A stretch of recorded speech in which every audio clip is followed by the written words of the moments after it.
Hello, fellow gardeners. Well, we're out here at Ardmore, Oklahoma, at the Ardmore Adventist Academy, and we're with Brock Myers this afternoon. His wife is not here; she's absent this afternoon, but I think she helped him in a lot of this. But anyway, we want to show you what they're doing here at the Adventist Academy here in the flowers. This is new for them this year, I believe, Brock. Is that not right? This is correct? This is the first year that they're raising flowers, but we want the other schools.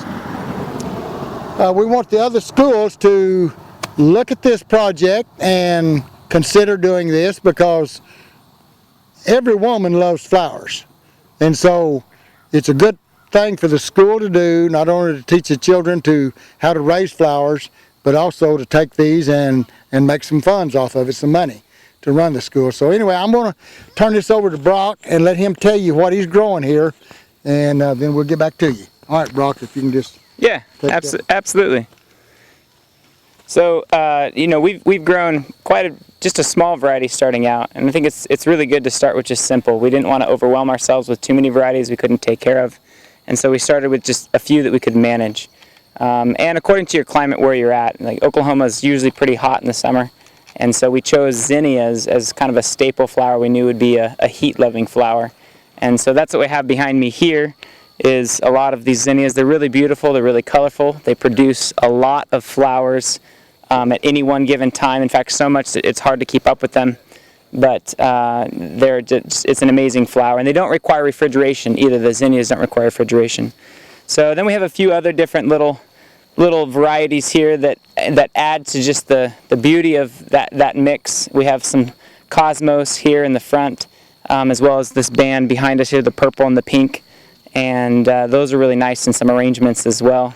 And then Celosia is kind of just a brightly colored filler plant that you can kind of cut and add to the arrangement, fills it out nicely. And then we do have some sunflowers. We have quite a few sunflowers in the back, and everybody loves sunflowers. They're always really beautiful. We have a chocolate variety and then a kind of a yellow variety that is fuzzier than the classic petaled variety. It's been a lot of fun.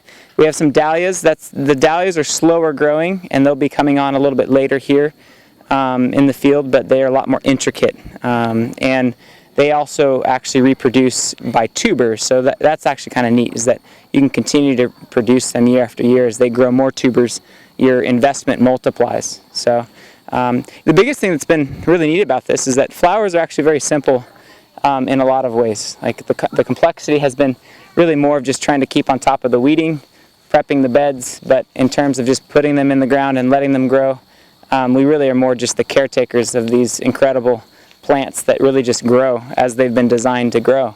It becomes kind of a neat thing, not only for us, but also as a teaching tool for the students that get to come and help with the operation. And exactly what you said, this is something that is an incredible way that can produce funds for a school, because everybody loves flowers.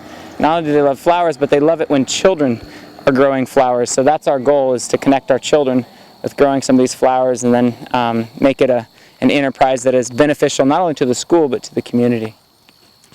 Now, I would suggest, if you get into this, raising these flowers at the schools or anything, go to your Hobby Lobbies, somewhere that women go to get things to make their own bouquets, because they can come here and get at these schools and get these flowers and make their own bouquets and make them a lot cheaper than if they go to a florist and buy them. I'm not trying to cut the florist out, but this is some things they can use daily on their tables to make them pretty. Mm-hmm. Okay, you look how gorgeous these are. I just went and picked 4 of them just to kind of show you the colors. And okay, well, we're going to cut this off, and if you like it, ring the bell, punch the button, and subscribe, and we'll come back with another video.